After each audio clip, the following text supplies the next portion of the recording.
Hello everyone. आप सभी का स्वागत है आपके अपने चैनल योर हिंदी नोट्स पर। आज हम इस वीडियो में इकाई 8 में से जो अंधा युग नाटक है धर्मवीर भारती जी द्वारा रचित, उसमें से कुछ बहुत ही महत्वपूर्ण वस्तुनिष्ठ प्रश्न करेंगे जो कि एनटीए यूजीसी नेट के लिए बहुत ही इम्पॉर्टेंट हैं। तो चलिए शुरू करते हैं। पहला प्रश्न है, अंधा युग नाटक की रचना कब हुई? ऑप्शंस हैं 1952, दूसरा ऑप्शन है 1954, तीसरा ऑप्शन है 1956 और चौथा ऑप्शन है 1958। सही उत्तर है ऑप्शन दूसरा। अंधा युग नाटक की रचना 1954 में हुई थी। दूसरा प्रश्न है, धर्मवीर भारती के इस नाटक में किस प्रकार के कथा सूत्रों को अनुप्रेरक रूप में प्रस्तुत करने का सफल प्रयास किया गया है? ऑप्शंस हैं सामाजिक, राजनीतिक, पौराणिक, ऐतिहासिक। सही उत्तर है ऑप्शन तीसरा, पौराणिक।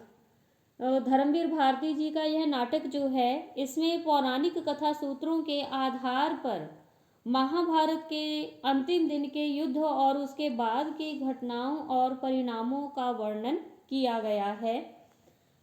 तीसरा प्रश्न है, विजय एक क्रमिक आत्महत्या अंधा युग नाटक का कौन सा अंक है? दूसरा अंक, चौथा अंक, तीसरा अंक या फिर पांचवा अंक?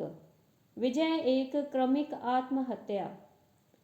तो ये जो है इसका सही उत्तर जो है वो है ऑप्शन चौथा, विजय एक क्रमिक आत्महत्या। ये अंधा युग नाटक का पांचवा अंक है।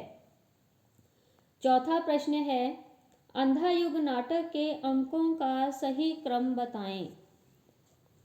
पहला ऑप्शन है कौरव नगरी, पशु का उदय, अश्वत्थामा का अर्ध सत्य, गांधारी का शाप, विजय एक क्रमिक आत्महत्या।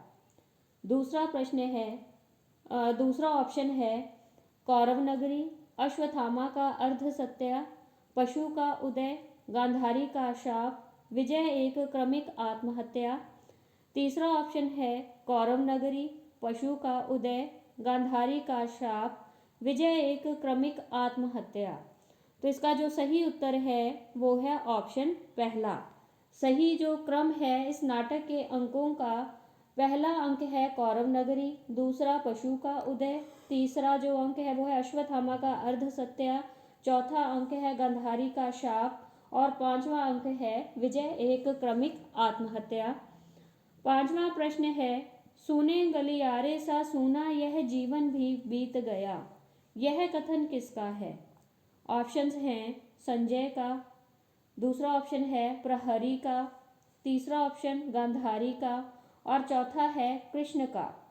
सूने गलियारे सा सूना यह जीवन भी बीत गया। तो इसका जो सही उत्तर है वो है ऑप्शन दूसरा। यह कथन जो है वो प्रहरी का है। छठा प्रश्न है, तो तुम स्वयं अपने वंश का विनाश करके किसी साधारण व्याध के हाथों मारे जाओगे, यह शाप किसके द्वारा किसे दिया गया? ऑप्शंस हैं गांधारी द्वारा अर्जुन को, दूसरा ऑप्शन है गांधारी द्वारा कृपाचार्य को, तीसरा है गांधारी द्वारा कृष्ण को और चौथा ऑप्शन है गांधारी द्वारा युयुत्सु को। सही उत्तर है ऑप्शन तीसरा, गांधारी द्वारा कृष्ण को यह शाप जो था वो दिया गया था। सातवां प्रश्न है, अंधा युग नाटक में ऐसा कौन सा पात्र है जो आत्महत्या का प्रयास करता है किंतु सफल नहीं होता? ऑप्शंस हैं कुंती, दूसरा ऑप्शन है भीषण, तीसरा ऑप्शन है गांधारी और चौथा ऑप्शन है युयुत्सु। तो इसका जो सही उत्तर है वो है ऑप्शन चौथा, युयुत्सु जो है वो सही उत्तर है। आठवां प्रश्न है, इस नाटक में बर्बर पशु का प्रतीक किसे बताया गया है? पहला ऑप्शन है संजय को, दूसरा ऑप्शन धृतराष्ट्र को, तीसरा है अश्वत्थामा को और चौथा ऑप्शन है कृपाचार्य को। बर्बर पशु का प्रतीक किसे बताया गया है? तो इसका जो सही उत्तर है वो है ऑप्शन तीसरा, अश्वत्थामा को। 9वां प्रश्न है, अंधा युग नाटक के पहले, दूसरे, तीसरे, चौथे और 5वें अंकों में क्रमशः कितने कितने कथा गायनों की योजना है? पहला ऑप्शन जो है 3, 2, 1, 3, 2। दूसरा ऑप्शन है 2, 3, 2, 1, 3। तीसरा ऑप्शन है 3, 1, 3, 2, 1 और चौथा ऑप्शन है 1, 2, 3, 1, 3। सही आपने बताना है कि कितने कथा गायनों की योजना जो है वो की गई है सभी अंकों में। तो इसका जो सही उत्तर है वो है ऑप्शन पहला।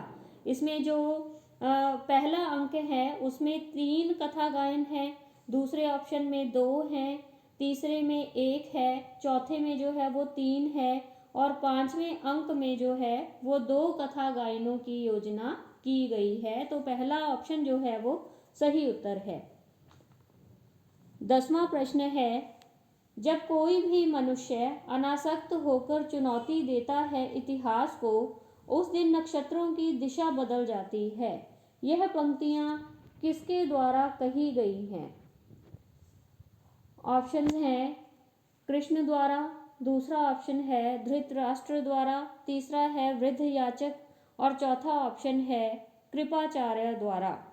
जब कोई भी मनुष्य अनासक्त होकर चुनौती देता है इतिहास को, उस दिन नक्षत्रों की दिशा बदल जाती है। तो इसका जो सही उत्तर है वो है ऑप्शन तीसरा, वृद्ध याचक द्वारा कही गई है ये पंक्तियां जो हैं। 11वां प्रश्न है, मर्यादा मत तोड़ो, तोड़ी हुई मर्यादा कुचले हुए अजगर सी गुंजलिका में कौरव वंश को लपेटकर सूखी लकड़ी सी तोड़ डालेगी। यह पंक्तियां जो है ये किसके द्वारा किसे कही गई हैं? पहला ऑप्शन है कृष्ण द्वारा धृतराष्ट्र से, दूसरा है विदुर द्वारा धृतराष्ट्र से और तीसरा ऑप्शन है युयुत्सु द्वारा कुंती से, चौथा ऑप्शन है कृष्ण द्वारा कुंती से। मर्यादा मत तोड़ो, तोड़ी हुई मर्यादा कुचले हुए अजगर सी गुंजलिका में गौरव वंश को लपेटकर सूखी लकड़ी सी तोड़ डालेगी। यह पंक्तियां किसके द्वारा किसे कही गई हैं? तो इसका जो सही उत्तर है वो है ऑप्शन दूसरा, विदुर द्वारा धृतराष्ट्र से कही गई हैं। 12वां प्रश्न है, निष्क्रियता का अनुभव करते हुए निम्न पंक्तियां किसके द्वारा कही गई हैं? पंक्तियां हैं, पर मैं तो निष्क्रिय खोता जाता हूँ क्रमशः, अर्थ अपने अस्तित्व का। आपने बताना है कि ये पंक्तियां किसके द्वारा कही गई हैं। ऑप्शन हैं संजय द्वारा, दूसरा ऑप्शन है कृपाचार्य द्वारा, तीसरा ऑप्शन है अश्वत्थामा द्वारा और चौथा है युयुत्सु द्वारा। तो इसका जो सही उत्तर है वो है ऑप्शन पहला, संजय द्वारा यह पंक्तियां कही गई थी कि पर मैं तो निष्क्रिय खोता जाता हूँ क्रमशः, अर्थ अपने अस्तित्व का। 13वां प्रश्न है, धर्मवीर भारती द्वारा रचित नाटक अंधा युग पर किस पाश्चात्य विचारक का प्रभाव है? ऑप्शंस हैं अरस्तु का, दूसरा ऑप्शन है प्लेटो, तीसरा है वर्ड्सवर्थ और चौथा है इलियट। इसका सही उत्तर जो है वो है ऑप्शन चौथा, इलियट। इलियट का प्रभाव है इस पर। और इलियट की जो प्रसिद्ध रचनाएं थी, वेस्टलैंड, हॉलो मैन, मर्डर इन कैथेड्रल का प्रभाव जो है वो अंधा युग पर देखा जा सकता है और इन रचनाओं के समान ही अंधा युग में विघटनशील मान्यताओं का मार्मिक चित्रण किया गया है। तो सही उत्तर जो है वो है ऑप्शन चौथा, इलियट। 14वां प्रश्न है, अंधा युग में ऐसा कौन सा पात्र है जिसके चरित्रांकन में नाटककार ने अपनी कल्पना शक्ति और रचना के मूल उद्देश्य के अनुरूप परिवर्तन किया है? ऑप्शंस हैं, पहला ऑप्शन है अश्वत्थामा, दूसरा ऑप्शन है युयुत्सु, तीसरा है कृपाचार्य और चौथा है गांधारी। सही उत्तर जो है वो है ऑप्शन दूसरा, युयुत्सु। युयुत्सु जो है वो ऐसा पात्र है जिसके चरित्रांकन में नाटककार ने अपनी कल्पना शक्ति और रचना के मूल उद्देश्य के अनुरूप परिवर्तन किया है। यह आप लोगों ने याद रखना है। 15वां प्रश्न है, धर्मवीर भारती द्वारा रचित इस गीति नाट्य में किन अंकों के बीच अंतराल है? ऑप्शंस हैं पहले व दूसरे के बीच में, और दूसरा ऑप्शन है दूसरे व तीसरे के बीच में, और तीसरा ऑप्शन है तीसरे और चौथे अंक के बीच में, और चौथा ऑप्शन है चौथे व पांचवें अंक के बीच में। तो इसका जो सही उत्तर है वो है ऑप्शन तीसरा, तीसरे और चौथे अंक के बीच में अंतराल है। 16वां प्रश्न है, कौन सा पात्र अंधा युग नाटक का नहीं है? ये बताना है आपने। पहला ऑप्शन है कृतवर्मा, दूसरा है कृपाचार्य, तीसरा ऑप्शन है युयुत्सु और चौथा है चाणक्य। कौन सा ऐसा पात्र है जो अंधा युग का नहीं है? तो इसका जो सही उत्तर है वो है ऑप्शन चौथा, चाणक्य। अगला प्रश्न है, मातुल शब्द का प्रयोग इस नाटक में किसके द्वारा किसके लिए किया गया है? पहला ऑप्शन है अश्वत्थामा द्वारा कृपाचार्य के लिए, दूसरा है विदुर द्वारा धृतराष्ट्र के लिए, तीसरा ऑप्शन है युयुत्सु द्वारा धृतराष्ट्र के लिए, और चौथा ऑप्शन है अश्वत्थामा द्वारा द्रोणाचार्य के लिए। मातुल शब्द का प्रयोग किसके द्वारा किसके लिए किया गया है? सही उत्तर जो है वो है ऑप्शन पहला, अश्वत्थामा द्वारा कृपाचार्य के लिए मातुल शब्द का प्रयोग किया गया है। 18वां प्रश्न है, अंध, अंधा, अंधी, अंधे शब्दों का प्रयोग इस नाटक में कितनी बार हुआ है? ऑप्शंस है 55 बार, दूसरा ऑप्शन है 58 बार, तीसरा है 56 बार और चौथा है 57 बार। आपने बताना है अंध, अंधा, अंधी, अंधे इन शब्दों का प्रयोग इस नाटक में कितनी बार हुआ है? तो इसका जो सही उत्तर है वो है ऑप्शन तीसरा, 56, 56। 19वां प्रश्न है, निम्न में से कौन सी एक अंधा युग नाटक की प्रवृत्ति नहीं है?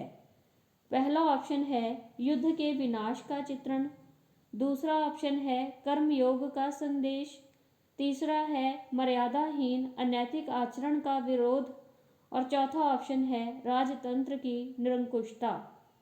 कौन सी ऐसी एक प्रवृत्ति है जो अंधा युग की नहीं है? तो इसका जो सही उत्तर है वो है ऑप्शन चौथा, राजतंत्र की निरंकुशता। 20वां प्रश्न है, अश्वत्थामा हतोः नरो कुंजरो वा, यह अर्ध सत्य जो है वो किसके द्वारा कहा गया है? पहला ऑप्शन है गांधारी द्वारा, दूसरा है वृद्ध याचक द्वारा, तीसरा है द्रोणाचार्य द्वारा और चौथा ऑप्शन है युधिष्ठिर द्वारा।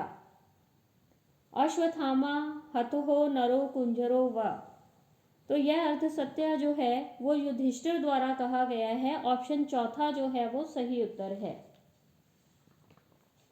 21वां प्रश्न है, टुकड़े टुकड़े हो बिखर चुकी मर्यादा, उसको दोनों ही पक्षों ने तोड़ा है, पांडव ने कुछ कम कौरव ने कुछ ज्यादा। यह कथा गायन नाटक के किस अंक में से है? पहला ऑप्शन है पहला अंक, दूसरा है दूसरा अंक, तीसरा अंक या फिर चौथा अंक। टुकड़े टुकड़े हो बिखर चुकी मर्यादा, उसको दोनों ही पक्षों ने तोड़ा है, पांडव ने कुछ कम कौरव ने कुछ ज्यादा। यह कथा गायन नाटक के किस अंक में से है? तो इसका जो सही उत्तर है वो है ऑप्शन पहला, पहला अंक जो है उसी में इस कथा गायन का जो है कथा गायन की योजना की गई है।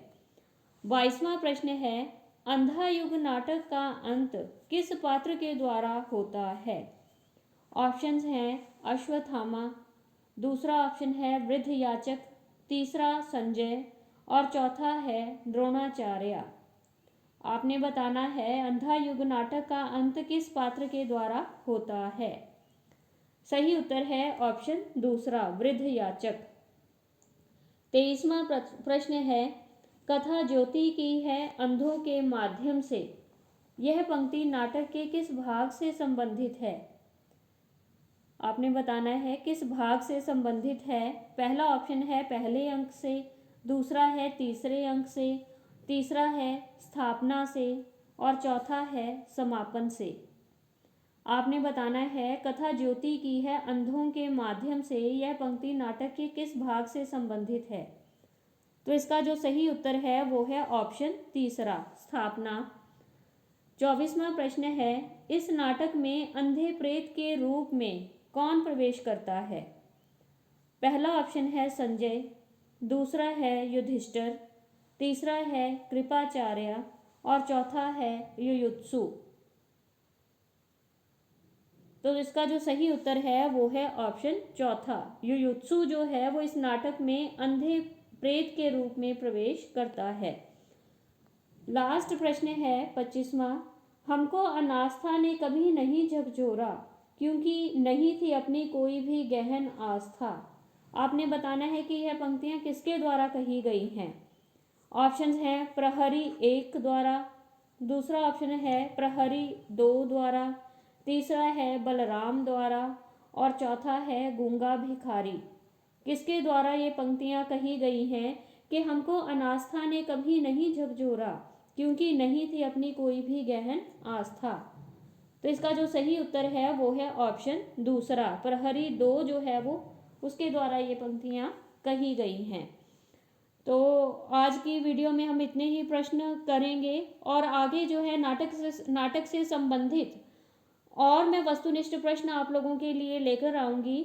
और अगर आप लोगों को ये वीडियो अच्छी लगी है तो लाइक ज़रूर कीजिए और कमेंट कर भी जो है फीडबैक दीजिए।